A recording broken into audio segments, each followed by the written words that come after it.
Hello and welcome to the Beaufort County News Headlines. I'm Chloe G. Beaufort County has received a letter from a SC legal advocacy group calling for continued work on the ADA concerns with the county-subsidized ferry company, Lowcountry Ferry. In a letter sent to Beaufort County officials, a South Carolina legal advocacy group, Disability Rights South Carolina, said the ferry service between Daufuskie Island and Hilton Head Island still challenges those with disabilities. The group is the state's Protection and Advocacy system, meaning the U.S. Congress legally established the organization to protect the rights of individuals with disabilities. Now, the group says it is looking out for Daufuskie Island residents and tourists who use the county-subsidized ferry to Hilton Head. The United States Coast Guard has inspected the Lowcountry Ferry-operated boat called the Manatee II and found it to be compliant with regulations. Beaufort County Council Chairman Joe Passiment said that Beaufort County is continuing to work with the public and the provider, Lowcountry Ferry, to make changes in interest of passenger safety, comfort, and access. 5 apartment complexes are either under construction or in the pipeline that will add more than 1,600 apartment units to Beaufort's rental market, including some that will target lower-income residents. The new rental options come as rents in the city are on the rise.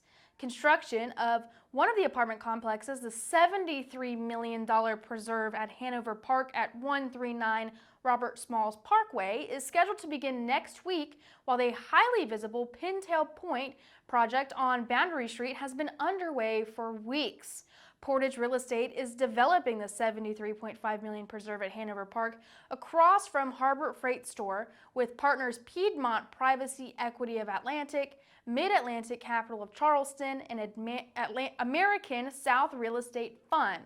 The acute shortage of rental housing continues to attract capital into this space, said John Catano of Portage Real Estate LLC, a development company based in Columbia.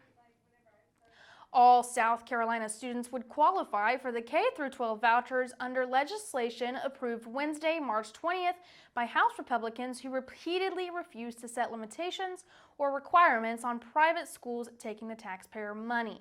The bill approved 69-32 long party lines seeks to exponentially expand South Carolina's K-12 scholarship programs before it even starts.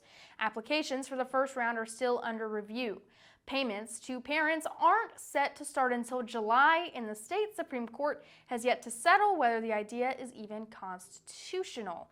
But House Republicans were unfazed by questions about the rush from pilot year to universal availability.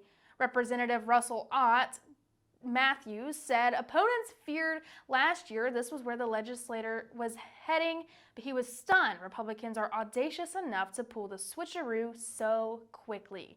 It will go through the budget process just like any other education funding, said House Education Chairwoman Shannon Erickson from Beaufort.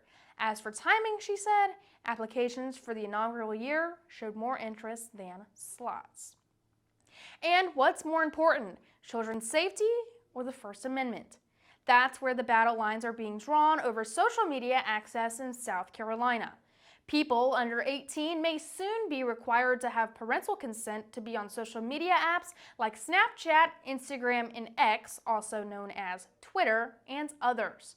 A bill moving through the SC State House has sparked tension between legal experts, technology companies, parents, and lawmakers, and has the groups debating the responsibility the state has to protect children and teens from online danger and how far they should go.